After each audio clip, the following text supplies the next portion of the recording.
The Church Committee's report unveiled a 1957 internal evaluation of MKUltra by the CIA Inspector General. The document warned, precautions must be taken to conceal these activities from the American public in general.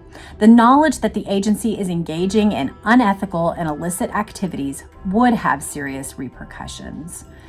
A 1963 review from the Inspector General took this further. A final phase of the testing of MKUltra products places the rights and interests of U.S. citizens in jeopardy.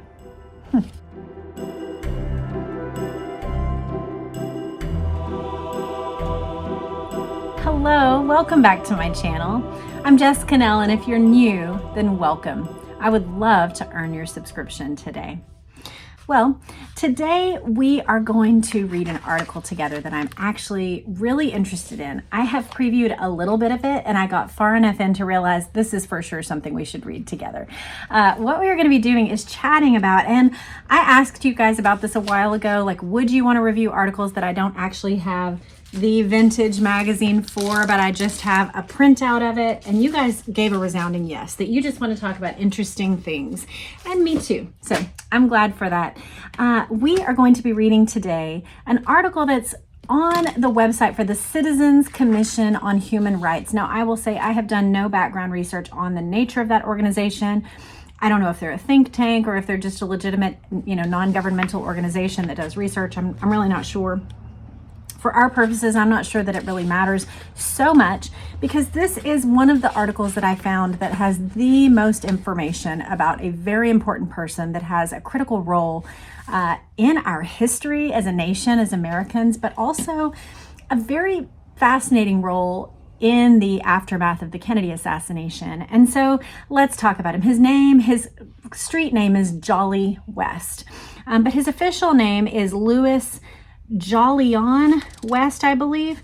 And so we're going to just read about him. The title of the article is The CIA Psychiatrist Louis Jolly West's 1960s LSD Mind Control Experiments Come Back to Haunt America. And the specific description is, from 1969 to 1989, Louis Jolyon West served as chair of psychiatry at the University of California, Los Angeles' School of Medicine, and the UCLA Neuropsychiatric Institute. But his history with the CIA dated before this. Though he denied his CIA involvement, a document obtained by FOIA, the Freedom of Information Act, revealed that the CIA sought to set West up in a clandestine laboratory to perform mind control experiments with hypnosis and LSD.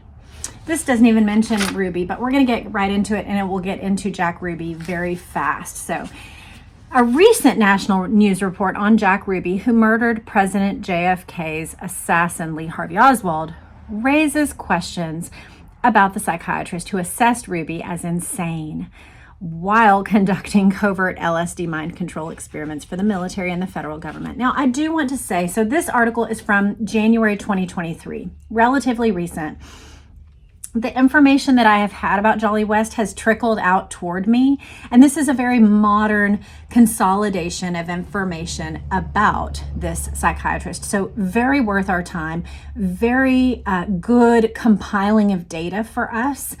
And I will say that the end notes for this article are thorough. It's pages and pages of things being referenced. So again, I think this is worth our time, and I hope you'll jump in with me.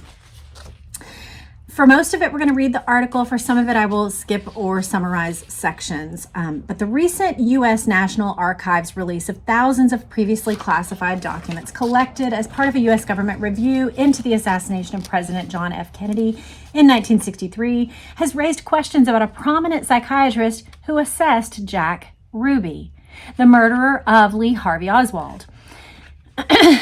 This man, of course, Lee Harvey Oswald, was alleged to be the killer of John F. Kennedy, but he never got to trial because he was killed by Jack Ruby. The December 15th, 2022 release of secret documents brought attention to the late Louis Jolyon, nicknamed Jolly West. He lived from 1924 to 1999. He was a California psychiatrist who was funded by the CIA to conduct LSD mind control experiments in the 1950s to 70s.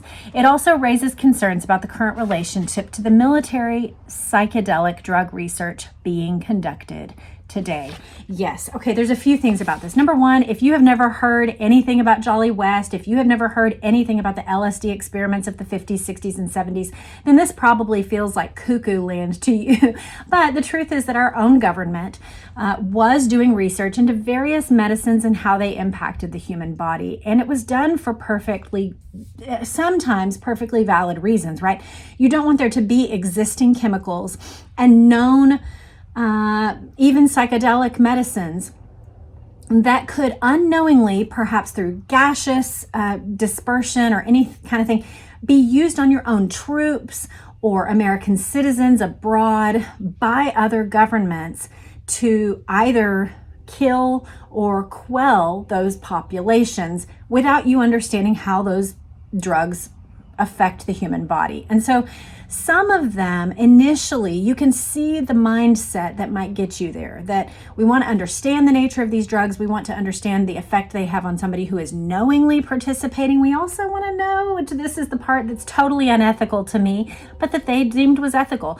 We want to know the effects on somebody who doesn't realize that they have been given these drugs. So they did these experiments. So that is known. It's true. You can look into it. There's a whole book that I believe Tom O'Neill wrote called Chaos that talks about some of this. But there's lots of research into this at this point.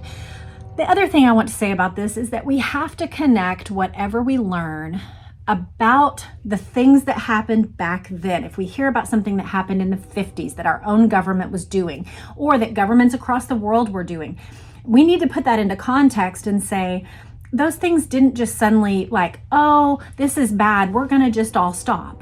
That's a naive view on the world. And so instead, we need to take what we learn about the past and connect it with what we believe is happening now. We don't want to be foolish. We don't want to be undiscerning about what's happening in our world. And it is very likely that there is a trajectory and that we would be foolish to go, they got to this level and then they just stayed there and they've kind of been doing that sort of thing and they've avoided the bad things ever since then. Like, no. If they were doing this, then what are they doing now? I just think we should assume that research efforts, hidden black ops, experimentation and research, that very likely there are cutting edge things that have been discovered that have been done in that realm, that some of them may have been released to the public, some of them we may be aware of, and that some of them we may not. So we just want to be wise, discerning people who take what we learn about the past and use that information to formulate a model of the world that is consistent with what is true. We want to be people who walk in the light, who walk in truth.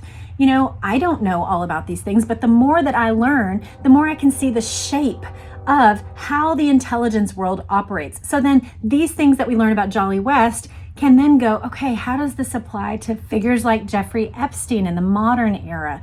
Or even when we learn about, say, Project Mockingbird and the control of news media in the 50s, 60s, 70s, and beyond. Then when we see a video of 48 news people from all across America literally just delivering the same script, we can take that information into our minds and collate it into our understanding of the world. So that is my goal with research like this as we read, just for us to be able to update our working model on what our government did then so we can understand more about who they are and what they might be doing now. And also, of course, for us to understand history. So here we go. A Fox News piece stated, in April of 1964, a psychiatrist called Louis Jolyon West, this is Dr. Jolly West that this whole article is about, visited Jack Ruby in his isolation cell in a Dallas jail. So this was 5 months after the Kennedy assassination. And the Kennedy assassination was 2 days prior to when Ruby shot and killed Oswald. So 5 months later, Dr. Jolly West goes and visits Jack Ruby in his isolation cell in a Dallas jail. According to West's written assessment, he found that Jack Ruby was technically insane and in need of immediate psychiatric hospitalization. Those are conclusions that, puzzlingly, no one who had spoken to Jack Ruby previously had reached. Ruby had seemed perfectly sane to the people who knew him. Louis Jolyon West pronounced him crazy. But what West did not say was that he was working for the CIA at the time. He was an expert on mind control and a prominent player in the now infamous MKUltra program, in which the CIA gave powerful psychiatric drugs to Americans without their knowledge. So of all the psychiatrists in the world, what in the world was this guy doing in Jack Ruby's prison cell? Good question. Author Tom O'Neill exposed West in his must-read 2019 book, Chaos: Charles Manson, the CIA, and the Secret History of the 60s, in which he pointed out that not long before Ruby was to testify before the Warren Commission in 1963, that was investigating the JFK assassination, West was with Ruby alone in his cell and emerged to report that Ruby had suffered an acute psychotic break. Sure enough, Ruby's testimony before the commission succeeded in only making him sound unhinged. He never could fully explain why he had decided to kill Oswald, O'Neill wrote. In Ruby's trial, the judge, who had spent many hours in the court observing him, never witnessed anything resembling the behavior that West described. Accusations arose that West had tampered with Ruby, including pharmacologically. O'Neill interviewed Dr. J. Shirley, a 45-year friend of West, who worked with him at Lackland Air Force Base and the University of Oklahoma. He was asked whether West could have accepted an assignment from the CIA to scramble Ruby's mind. Shirley responded that his gut feeling would be yes, he would be capable of that. Ruby had claimed from his jail cell that a cabal was responsible for JFK's murder. West conveniently concluded that Ruby was paranoid and mentally ill. The text of his letter on Ruby's sanity recommended confinement to a mental institution. Hypnosis and intravenous sodium pentothal, a barbiturate that also claimed to be a truth serum, were included among possible techniques to provide further information concerning his state of mind at the time he shot Oswald. Scientific American describes truth serums as being used to, quote, try to extract truthful statements from people about their past experiences. What the term really meant was that the people who used the serum believed that it made people unable to censor themselves, and they would just empty their memories into a narrative statement. However, in essence, while it might make people feel like talking, it also puts them in a state of extreme suggestibility.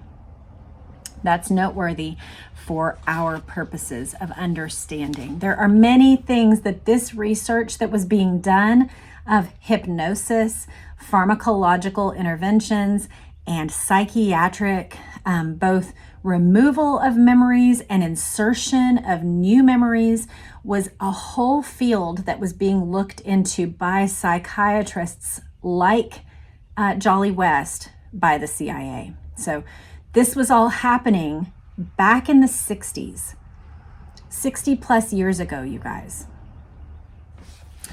I just want to point out too, if this seems fantastic, when you take the nature of what Nazis were experimenting on in the 30s and 40s, and then you advance it by 20 years, it makes more sense that the field of psychiatry, that some in the field of psychiatry would go to these sorts of measures. Ruby was sentenced to death for the murder of Oswald. The Texas Court of Appeals overturned his death sentence and was scheduled to grant him a new trial, but he died of cancer in 1967 before that could occur. West's early LSD experiments. From 1969 to 1989, he served as chair of psychiatry at the University of California, Los Angeles School of Medicine, and the UCLA Neuropsychiatric Institute. But his history with the CIA dated before this. Though he denied CIA involvement, a document obtained under FOIA revealed that CIA sought to set West up in a clandestine laboratory to perform mind control experiments with hypnosis and LSD. A portion of the experiments were exposed in the mid-1970s by the U.S. Senate Select Committee on Intelligence that was chaired by Senator Frank Church. So the Church Committee, which we hear about sometimes, the Church Committee hearings, revealed some of these experiments by Jolly West. The Church Committee's report unveiled a 1957 internal evaluation of MKUltra by the CIA Inspector General. The document warned, precautions must be taken to conceal these activities from the American public in general. The knowledge that the agency is engaging in unethical and illicit activities would have serious repercussions. A 1963 review from the Inspector General took this further. A final phase of the testing of MKUltra products places the rights and interests of U.S. citizens in jeopardy. Before moving to UCLA, West cut his teeth working with anthropologist Margaret Sanger for Air Force Intelligence. Margaret Sanger, if you don't know, was the founder of Planned Parenthood. People on the left laud her for her advocacy of abortion rights. But one of the things that they don't love to laud about her is that she had eugenicist views. She wanted to eliminate lesser races. She thought that poor people and races, certain races, were essentially worthy of being eliminated, thus that the neighborhoods where they put Planned Parenthoods were strategic.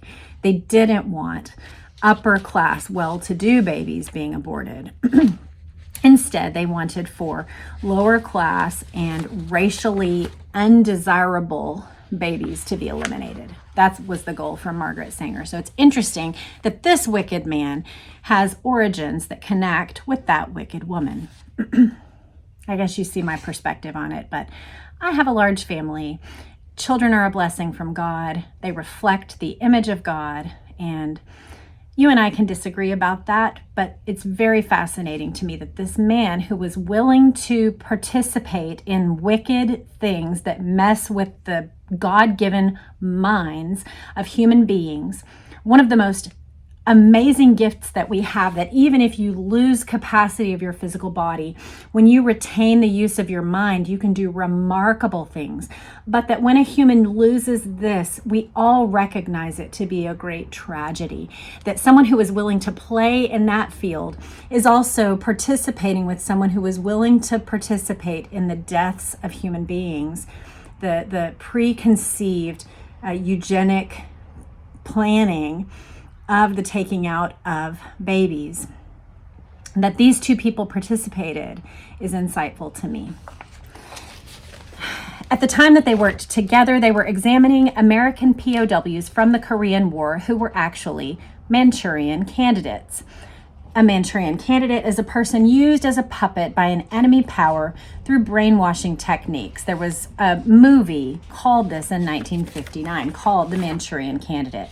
The first time that the term brainwashing was formally used was in a September 1950 Miami Daily News article intended to explain the tactics that the Chinese and Koreans had used on POWs to get them to denounce their country.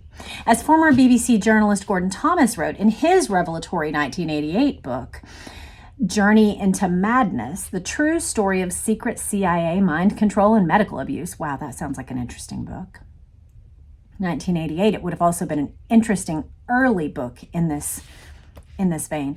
No one knew then, he wrote, that the agency, meaning the CIA, had created the phrase and fed it to an operative who worked under the cover of a journalist. So the whole idea of brainwashing was something that the CIA actually introduced. Already stunned at the behavior of the prisoners, Americans were aroused to fury at what the term implied. From the brains of wholesome young men had been washed all that was good in America, and in its place had been poured in all that was bad from communism. Sanger's theory that the POWs were victims of coercive persuasion was debunked. The American Psychological Association rejected her theories as lacking scientific foundation. Several courts forbade Sanger from testifying as an expert on her spurious theories because, as one court stated, her coercive persuasion theory did not represent a meaningful concept. So they were saying this was not a situation where the POWs had been convinced, where they had been persuaded of a different opinion. This was something different. Dick Anthony, a forensic psychologist, conducted an extensive study on Sanger's theories and showed that the entire Korean brainwashing scare lacked scientific substance. It was a propaganda campaign concocted to perpetuate anti-communist hysteria of the McCarthy era. O'Neill wrote, "Once the Korean War was over and the American POWs returned, the Army brought in a team of scientists to deprogram them. West was among them. He would later claim to have studied 83 prisoners of war, 56 of whom he said had been forced to make false confessions. He called this thought reform." West's success with the POWs gained him the entrance to the upper echelons of the intelligence community. Initially, the agency wanted only to prevent further brainwashing by the Soviets, but the extraordinary power of psychotropic drugs, particularly LSD, was hard to ignore. Psychiatrist Colin A. Ross, in his book, The CIA Doctors, Human Rights Violations by American Psychiatrists, oh, interesting, that also sounds like a great book, said Dr. Jolly West was cleared at top secret for his work on MKUltra. West's numerous connections to the mind control network illustrate how the network is maintained, not through any central conspiracy, but by an interlocking network of academic relationships, grants, conferences, and military appointments. Some doctors in the network were not funded directly by the CIA or military, but their work was of direct relevance to mind control, non-lethal weapons development, creation of controlled dissociation, and the building of Manchurian candidates.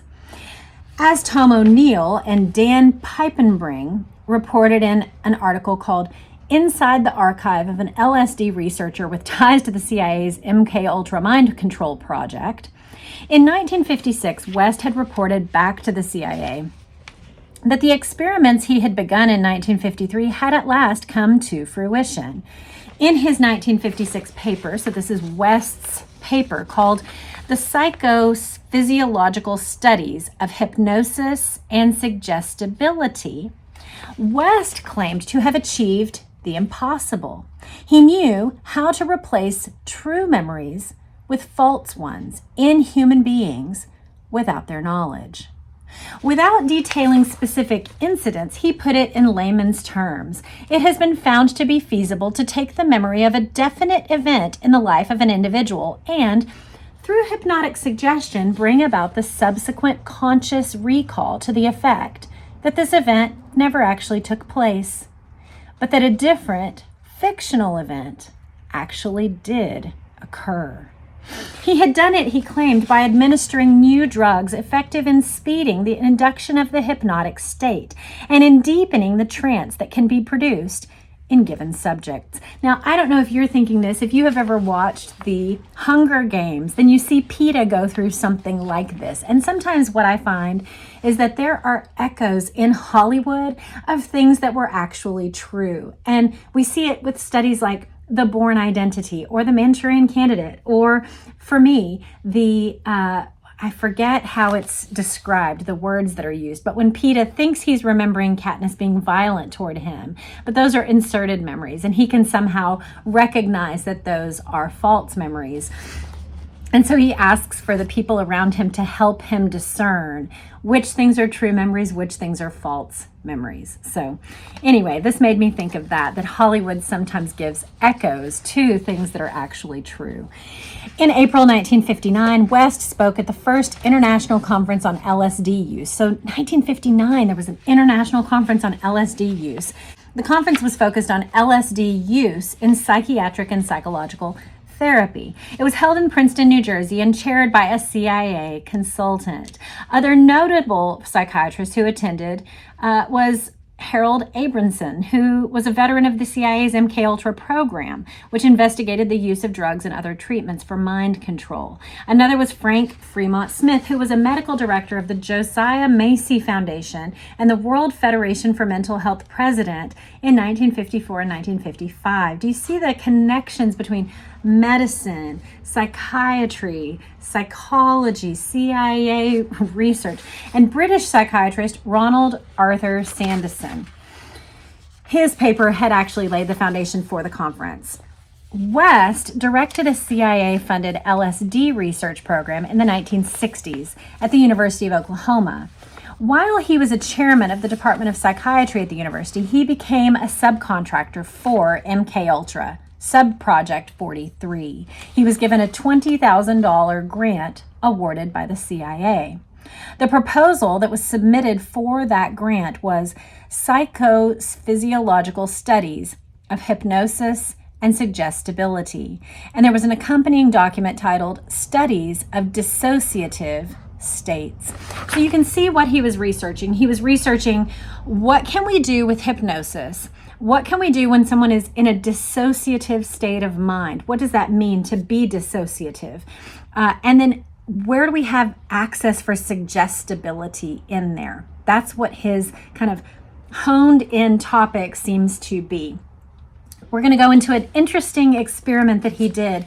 West is famous for his 1962 experiment in which he injected a 7,000-pound bull elephant named Tusco at Lincoln Park Zoo in Oklahoma City with an overwhelming dose of LSD.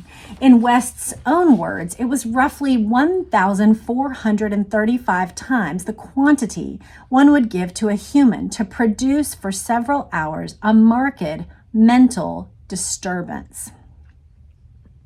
West's stated intent was to determine if LSD would induce the elephants to become in that violent and uncontrollable state called musth, M-U-S-T-H, which I had not ever heard of. But it says it's in a naturally occurring condition where elephants become violent and uncontrollable. So he's trying to see, can we induce a state where someone or something becomes uncontrollably strong and violent?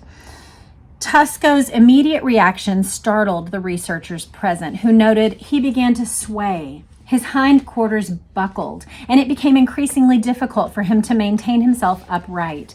5 minutes after the injection, he trumpeted, collapsed, fell heavily onto his right side, defecated, and went into a state of epilepsy without recovering consciousness. After the experiment failed, West and his colleagues suggested that the drug could be used to destroy herds in countries where they were causing problems. So they still try to find an upside, right? There was public outrage over Tusco's death, but West went on to be appointed head of the Department of Psychiatry, Neurology, and Biobehavioral Sciences at the University of Oklahoma School of Medicine. West's 1965 paper, Dangers of Hypnosis, foresaw the rise of dangerous groups led by crackpots who hypnotized their followers into violent criminality. He cited 2 cases, a double murder in Copenhagen that was committed by a hypno-programmed man, and a military offense induced experimentally at an undisclosed U.S. Army base. Okay, I'm already realizing, so number one, there are some really fascinating stories associated with what was just described, but we don't have time to get into it.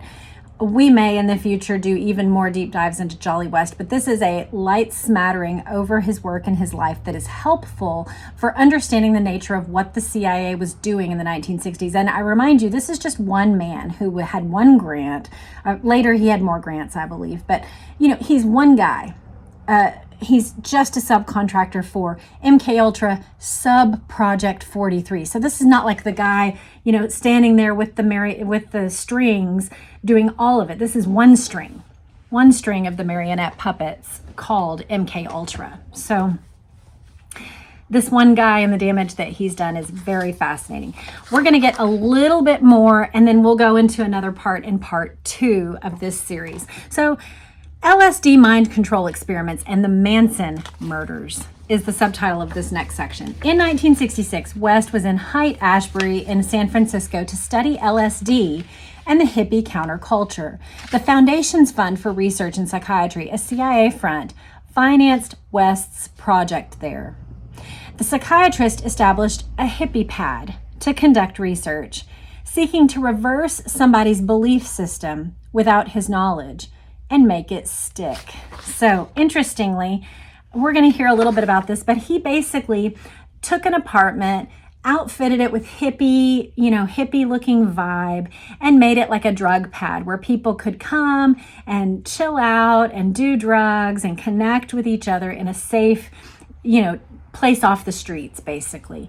But all the while, he was observing people, tapping certain people for individual interactions or even research, and videoing and observing much that was going on there. And it's interesting what he says about reversing someone's belief system and make it stick. So this connects with that hypnosis, suggestibility, getting someone to do things that they actually find abhorrent. O'Neill and Piepenbring continue, quote, late in the fall of 1966, West arrived in San Francisco to study hippies and LSD.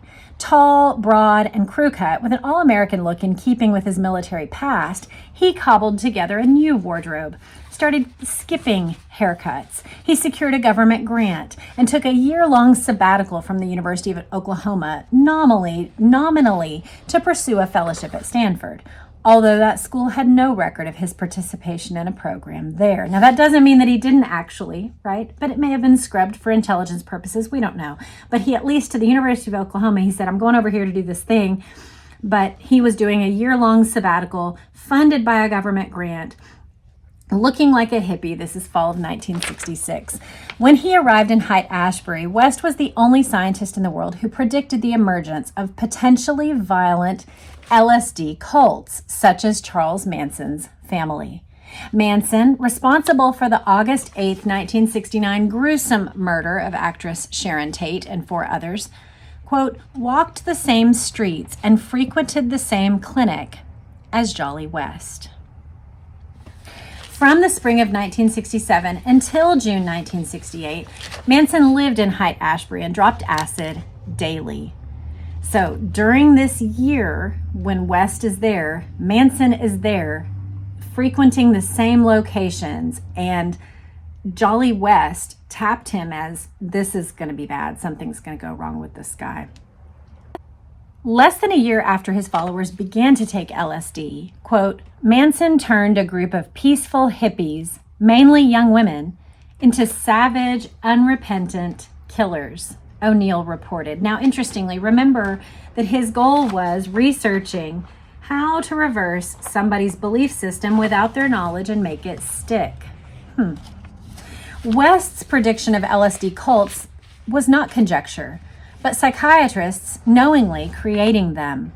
Significant psychiatrists like CIA-funded Canadian psychiatrist Dr. Donald Ewan Cameron, president of the World, American, and Canadian Psychiatric Associations between 1952 and 1966, also developed a technique of de-patterning certain views to create new ones. As Gordon Thomas covered this in Journey to Madness, the methods developed for this included massive doses of drugs such as LSD to induce long periods of drug-induced sleep, sometimes lasting as long as 90 days, and a mind control technique called psychic driving.